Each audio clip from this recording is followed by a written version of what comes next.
Bismillahirrahmanirrahim. Assalamualaikum warahmatullahi wabarakatuh. Anak-anakku kelas 5 yang soleh-solehan, yang senantiasa meningkatkan keimanannya kepada Allah dan juga kepada Rasul-Rasul Allah. Pada kesempatan hari ini kita akan belajar pendidikan agama Islam yang mana sudah masuk ke pembelajaran ke-7, yakni mengenal Rasul Allah. Silakan kalian buka buku LKS-nya di halaman 16. Halaman 16, halaman maaf. Halaman 16, halaman 17. Halaman 17 ya. 16 kan cuma gambar-gambar. Halaman 17. Ya, sekilas saya jelaskan mengenai makna Rasul secara bahasa. Artian secara definisi, artinya utusan. Sementara secara istilah atau secara pengertian, Rasulullah itu artinya adalah utusan Allah Subhanahu wa taala.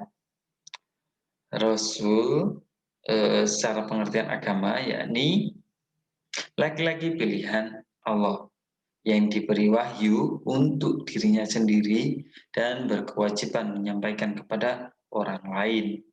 Perlu diingat sekali lagi, Rasul secara bahasa itu artinya utusan. Sedangkan Rasul secara istilah agama adalah laki-laki pilihan Allah yang diberi wahyu untuk dirinya sendiri dan berkewajiban menyampaikannya kepada orang lain atau umat manusia. Dan Nabi adalah laki-laki pilihan Allah yang diberi wahyu untuk dirinya sendiri dan tidak wajib menyampaikan kepada umatnya. Itu secara perbedaan, intinya kalau Rasul itu mempunyai kewajiban untuk menyampaikan wahyu kepada umatnya. Sementara untuk Nabi tidak berkewajiban.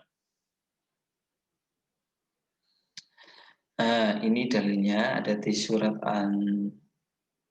Al-An'am ayat 48. Wa ma nursilul mursalina illa mubasyirina wa mundhirin. Artinya, dan tidak kami mengutus para rasul, kami itu artinya Allah, dan tidak kami mengutus para rasul melainkan untuk memberi kabar gembira dan peringatan. Kabar gembira berarti terkait kebaikan-kebaikan dan peringatan-peringatan atau hukum-hukum. Nah, iman kepada Rasul termasuk rukun iman yang keempat. Bahwasanya Allah mengutus seorang laki-laki untuk menyampaikan wahyunya kepada umat manusia, untuk menyampaikan hukum-hukumnya kepada umat manusia, untuk menyampaikan ajaran baik, tuntunan, pedoman hidup, dan sebagainya untuk umat manusia. Dan sekarang bagaimana kita meyakini bahwasanya mengimani adanya Rasul? Kita intinya gini, tanamkan dalam hati kalian bahwasanya kalian yakin bahwasanya para Rasul adalah yang diperintah oleh Allah untuk menyampaikan wahyunya, menyampaikan hukum-hukumnya, menyampaikan ajarannya kepada kita semua. Nah, sekarang apa tugas dan sifat Rasul? Tugas utama Rasul adalah mengajak umat manusia untuk kembali pada Allah, kembali menyembah Allah Subhanahu wa taala. Kemudian yang kedua, mengajak umat manusia untuk berbuat kebaikan dan meninggalkan keburukan, amal ma'ruf nahi mungkar. Yang ketiga, yakni untuk memberi kabar gembira bagi orang yang beriman, beramal soleh, memberi kabar siksa atau kabar buruk bagi orang yang ingkar dan berbuat maksiat, ingkar kepada Allah Subhanahu wa taala. Apa saja sifat Rasul? Sifat wajibnya ada 4. 1. Sidik, artinya benar. 2. Amanah, dapat dipercaya. 3. Tabligh atau menyampaikan. 4. Fatona atau cerdas. Seorang Rasul pasti cerdas. Dan 4 sifat mustahil. dan tidak mungkin dimiliki seorang rasul adalah kadhib atau berbohong. Kedua, khianat. Keempat, kitman atau menyembunyikan, menutup-nutupi, merahasiakan. Yang keempat, balada atau bodoh. Di empat sifat wajib ini lawan dari dan lawannya adalah sifat mustahil. Sifat wajib itu berarti sifat yang wajib diketahui, wajib dimiliki seorang rasul. Mustahil, sifat yang tidak mungkin dimiliki oleh rasul. Dan selanjutnya, untuk penjabaran, sidik itu artinya benar, lawannya kadzib. Tidak mungkin seorang rasul adalah orang yang berbohong. Beliau adalah seorang yang jujur dan benar. Apa yang disampaikan pasti kebenaran dan hukum-hukum dari Allah. Yang kedua, amanah. Amanah artinya dapat dipercaya. Jadi kita harus, apa istilahnya, dari wahyu yang dititipkan Allah melalui Jibril kepada Rasul, maka beliau seorang yang amanah, dapat dipercaya, menyampaikan wahyu tersebut pada umat manusia, bahwasanya yang dikatakan mesti benar.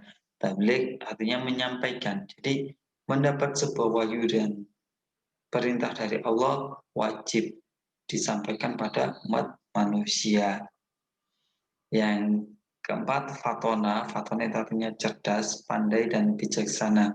Fatona, maka seorang rasul pasti memiliki kepandaian, pasti memiliki kecerdikan, karena beliau langsung mendapat instruksi, mendapat, apa istilahnya, mampu berbicara langsung melalui Jibril, mampu berbicara langsung dengan Allah melalui perantara malaikat Jibril.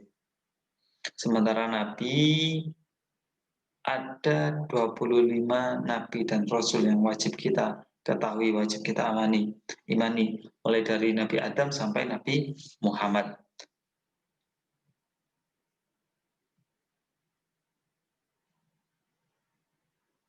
Nah, sekarang bagaimana kita mengimani atau membiasakan diri terkait perilaku apa istilahnya, dari tauladan Rasul dan Nabi. Intinya gini, dari keempat sifat wajibnya Nabi, satu saja yang perlu kita terapkan dalam hidup kita, jujur atau amanah. Amanah dan jujur. Untuk tabligh, menyampaikan dan sebagainya, kita tidak perlu, karena kita tidak mendapatkan wahyu, justru malah kita dianggap orang yang sesat ketika menyampaikan. Namun untuk hal-hal baik terkait hukum-hukum Allah, kita boleh menyampaikan pada orang lain yang belum tahu.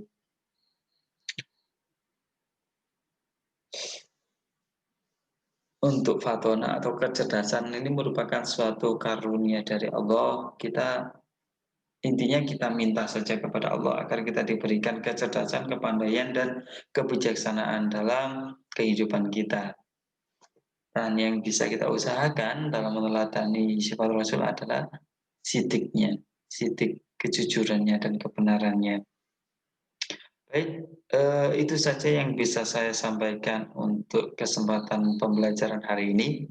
Untuk tugasnya saya minta anak-anak untuk membuat rangkuman secara tertulis di buku tulisnya, tulis pakai ballpoint, maksimal 1 halaman,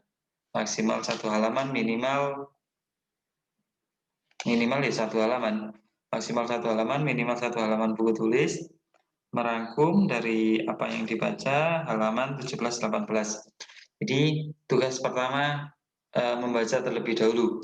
Saya minta anak-anak untuk membaca bacaan terkait mengenal Rasul-Rasul Allah halaman 17, 18, 19. 17 sampai 19 dibaca, kirim dalam bentuk pesan suara. Tugas yang kedua, membuat rangkuman dari apa yang dibaca halaman 17 sampai 19, minimal 1 halaman, maksimal juga 1 halaman. Tulis pakai ballpoint. Kemudian tugas yang terakhir, yakni saya minta anak-anak untuk menjawab soal di halaman 20. Jadi anak-anak saya minta untuk menjawab soal di halaman 20 ini. Ya. Sekali lagi tugasnya membaca, membuat rangkuman, dan menjawab soal. Baik, itu saja yang bisa saya sampaikan pada kesempatan pembelajaran hari ini. Semoga penuh kemanfaatan dan keberkahan, dan apa yang kita pelajari bisa kita terapkan dalam kehidupan kita sehari-hari. Akhirul kalam, Assalamualaikum warahmatullahi wabarakatuh.